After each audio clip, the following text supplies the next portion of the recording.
What's up my loves, my name is Paige, this is Pages with Paige, and today we're going to be doing my April book haul.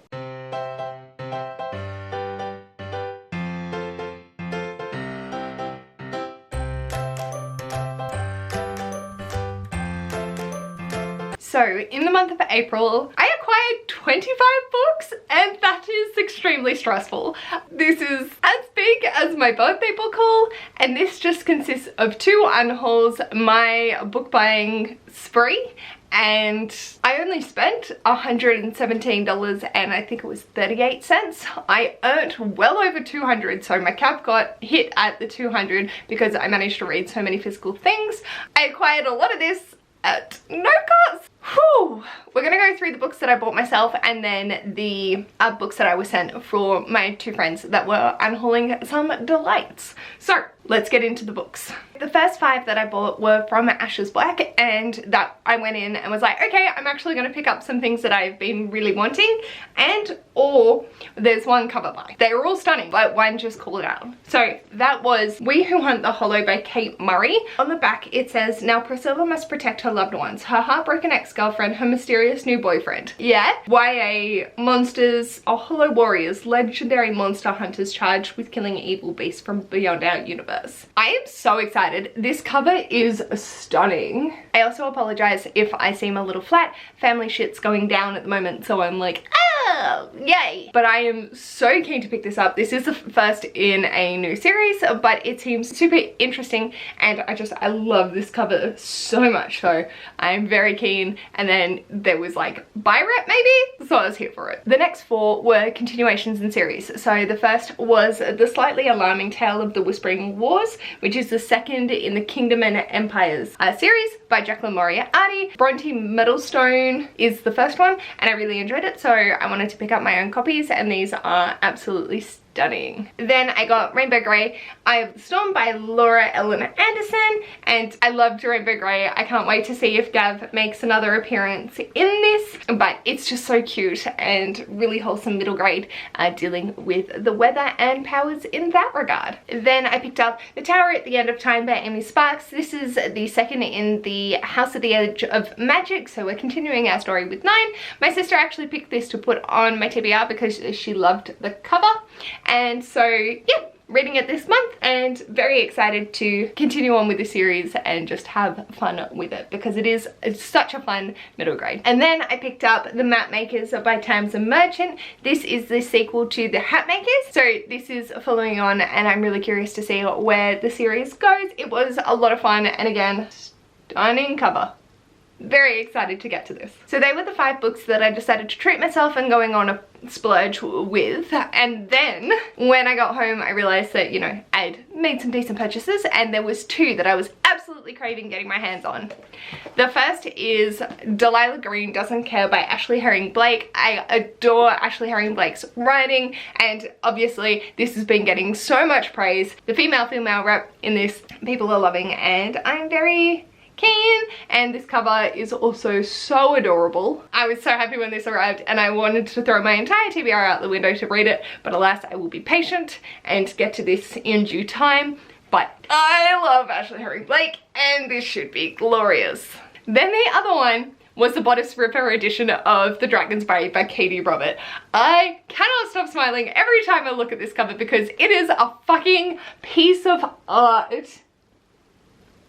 This is Monster Smut, and I have 0 regrets. I have yet to read it, but I am so keen. This is the first in her A Deal with a Demon series, and this guy has 2 eggplants, and I'm here for it. I really hope Erin bought this because of the cover and me talking about it, so I really hope she enjoys it. I know that I'm more than likely going to love it, and I'm so keen to continue on with my Katie Robert love. And then one day I was strolling through the stores and I found Head Twitch by Sky McKenna, which is an Australian author and a relatively new release for, it was either $12 or $14, which was a steal. And under the dust jacket is this beautiful artwork.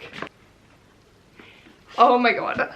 It's a little dragon riding a scroll. Oh my god, I have no idea what it's about, but when I saw it there and said, oh my god, Ash, it's beautiful, and then looked under the dust jacket, we couldn't leave without it, so it's now in my possession. It looks like a really cute, whimsical middle grade, and I'm just keen to support some Aussies. They were the 8 books I bought myself, and I'm very happy with every single one of those purchases. Then, my darling friend April from Aprilis Maximus sent me some books that she was unhauling, and I am so keen for so many just gloriousness. The first she sent was Raybearer by Jordan Waco, and I have been seeing this around since it got released. I've been curious to pick it up. I don't actually know too much about what it's focusing on, but I'm here just to go in and enjoy the ride. I love this cover with the face in between the 2 lions, and yeah, very keen. She then sent me the entire black edition of the Chaos Walking trilogy, so The Knife of Never Letting Go, The Ask and the Answer, and Monsters of Men. So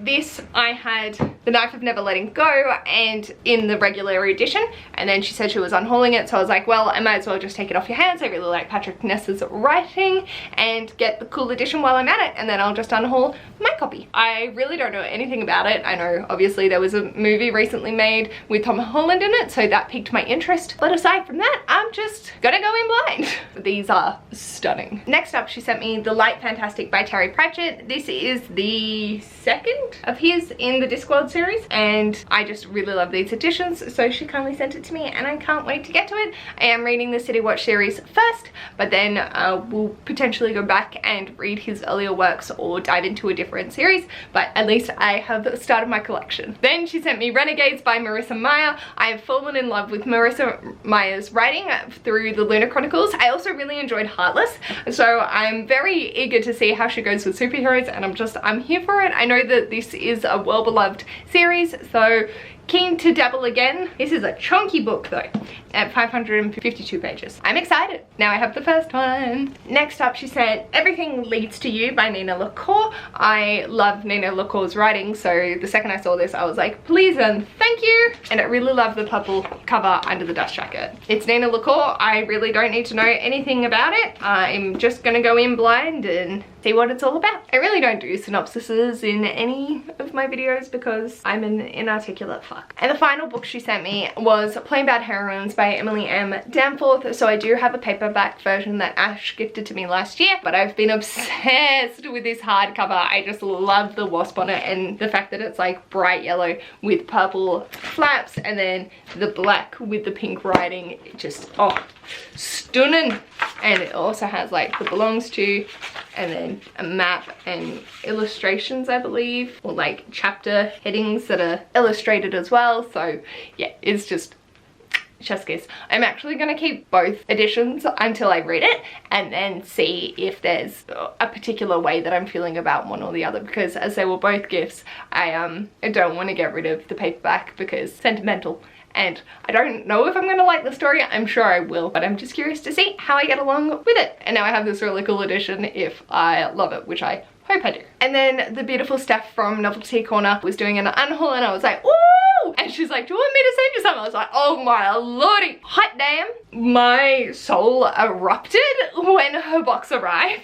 So the first she sent was Not My Type by Evie Mitchell. This is an all-access novel and dealing with a sexologist who's in a wheelchair and wants some advice about accessible roleplay, and I'm drawing a big fat blank, which leaves me with no option but to get out there and give it a go. Oh, sounds good. Obviously not my type, but yes, sounds so fun. I am so excited to get to this, and I'm very curious to dive down into a series that is providing disability rep and sex acts at the same time. Because fuck yes, that's amazing. Then she sent me The Astonishing Chronicle of Oscar from Elsewhere, which is the 4th in the Kingdom and Empires series. So I'm just missing the 3rd one now. And like I said, I love these books. I love these covers. So more than happy to pick them up and have some fun middle grade adventures. Oh, I'm so excited to get to all of these. Then she sent Wild Beauty by Anne-Marie McAmore. This is a stunning book. I love the green with the gold underneath, and the fact that like the flowers are actually textured and embossed. It just feels so good. I really don't know too much. I think I might have read one McAmore before, but I can't remember. Otherwise, I think I have This is my second on my shelves, so I'm really curious to see how it goes. Magical realism vibes, I believe, and floral shit. Then there was Pumpkinheads by Rainbow Rowell and Faith Erin Hicks. I am super keen to read this like ASAP because it is autumn where I am and the leaves are turning and falling and it's just beautiful. So I will probably get to this sooner rather than later. I know that it's a story of two people that are like working in a pumpkin patch and they've done it since the beginning of high school, but anyway, and they do cute shit. I also got One to Watch by Kate Stayman London. I know this is plus sized rep on a television series. I don't really know anything else about that, but there's a reality TV and they are plus size, and I believe Amy from A Star Reads read it recently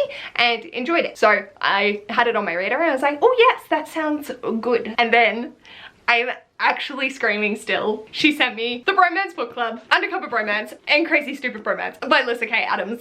I wanted to read this series for so long and I see it everywhere. I love the premise and just everything about it, and so I hadn't picked them up, and then she was unhauling them and I was like, oh!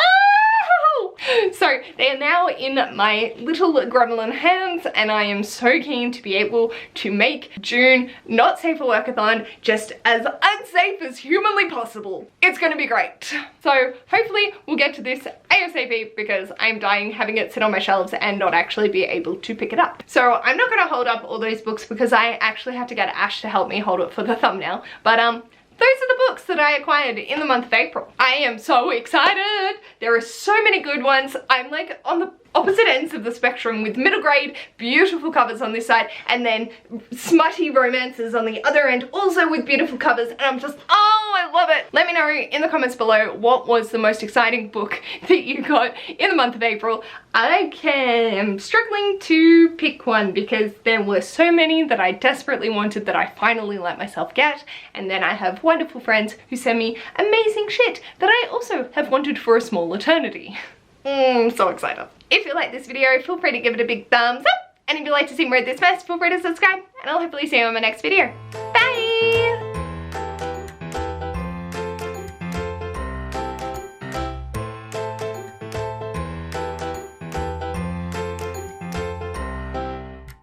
Oh shit. I'm definitely regretting everything right now. Why? I was trying to hold my book all. Oh no. I was like, why are those books so shadowed? They've got black sprayed edges, you fucking idiots. Okay.